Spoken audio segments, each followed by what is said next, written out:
In today's video, I'm gonna show you how to update your MacBook Pro. So let's go ahead and start. The first thing, click on the Apple icon and then click System Settings. Once you do that, go to Software Update and then wait for checking for updates to show you the latest version that you need on your MacBook. So we're gonna wait and see what's gonna happen.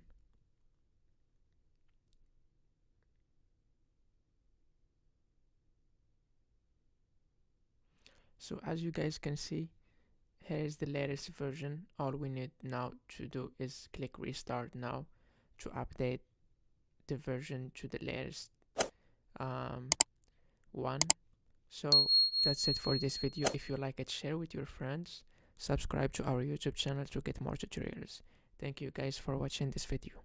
See you guys on the next one. Bye.